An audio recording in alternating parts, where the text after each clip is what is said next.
कि हक की अगर कोई आवाज उठा दे तो उसकी जुबान को ऐसे बंद कर दिया जाए। क्या उन्होंने कहा था?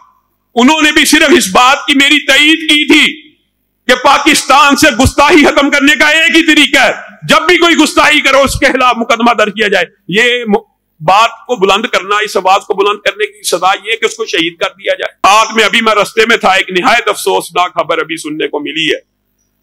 बरादर हामिदुल्लाह कक्कानी साहब ने गवर्नर हाउस के अंदर मेरे से कबल गुफ्तगू की, उसके बाद मैंने गुफ्तगू की, हम दोनों को उसके बाद थ्रेट कॉल और थ्रेट अलर्ट मिले।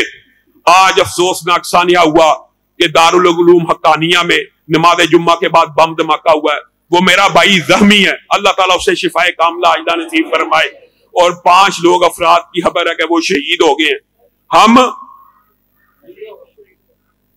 अगर अभी ये खबर मालूम हो रही है, कहते हैं उनकी भी शहादत की इतला है। देखें ये क्या मुआशरा है कि हक की अगर कोई आवाज उठा दे तो उसकी जुबान को ऐसे बंद कर दिया जाए। क्या उन्होंने कहा था? उन्होंने भी सिर्फ इस बात की मेरी तईद की थी कि पाकिस्तान से गुस्ताही खत्म करने का एक ही तरीका है, जब भी कोई गुस्ताही करो उसके खिलाफ मुकदमा दर्ज किया जाए। ये बात को बुलंद करना, इस आवाज को बुलंद करने की सदा ये कि उसको शहीद कर दिया जाए। आज उनकी मस्जिद के ऊपर हमला है, हर तरफ से फितने उमड़ रहे हैं। अगर आज आप लोग ना जागे, अल्लाह की कसम आपको अपने हकूक को हासिल करने के लिए बेदार होना होगा, बेदार होना होगा। और वो लोग जो आपके नाम के ऊपर सारी जिंदगी मजे भी लूटते रहे, इक्तदार भी लूटते रहे और आपका काम कोई नहीं किया, आपको उनके बारे में भी अपने दिमागों को रोशन करना होगा और उनकी हकीकत का इदराक और शऊर करना होगा। और अल्लामा इहसान इलाही ज़हीर की इस जमात, इसके मंशूर, इसके मिशन, इसके साथ खड़ा होना पड़ेगा। और आखिर में मेरी दुआ है, अल्लाह ताला ये मेरे जितने भी साथी हैं, अल्लाह ताला इनकी जुहूद को कबूल और मंजूर फरमाए। अल्लाह ताला इस मस्जिद को क़यामत की दीवारों तक आबाद फरमाए, शाद फरमाए।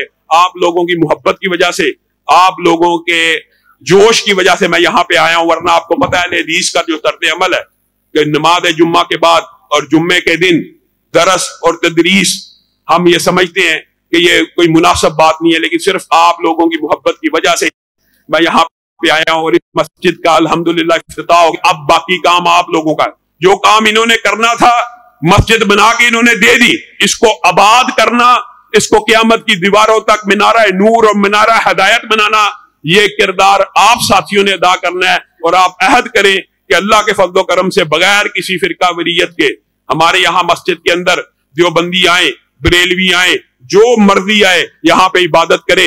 अल्लाह के फज़्ल व करम से अहले हदीस मसाजिद के अंदर कोई रोक टोक किसी को कभी नहीं हुई। लेकिन दुख होता है कि अहले हदीस इतने कमजोर हैं, अहले हदीस इतने मजलूम है कि कादियानियों को भी इबादत खाने कायम करने की इजाजत है, लेकिन अहले हदीस की कोई मस्जिद, कोई इदारा बगैर पर्चे, बगैर लड़ाई झगड़े, बगैर स्टे के, बगैर किसी ऐसे मामले में मैं पढ़े बगैर नहीं बनता। लेकिन तहदीस नेमत के तौर पे ये भी बताना चाहता हूँ, अल्लाह के फज़्ल और रहमत से, अल्लाह के फज़्ल और रहमत से दिफाए उलमा और जमीयत अहले हदीस इस वक्त पाकिस्तान में 100 से ज्यादा अहले हदीस मसाजिद को वागुजार करा चुकी है और वहां पे नमाजें जारी हैं। अल्हम्दुलिल्लाह इस मस्जिद के अंदर भी क़यामत की दीवारों तक नमाजें होती रहेंगी, जुम्मा होता रहेगा। सुभान रब्बिका रब्बिल इज्जति अम्मा यसिफून व सलामुन अल मुरसलीन वल्हम्दुलिल्लाहि रब्बिल आलमीन।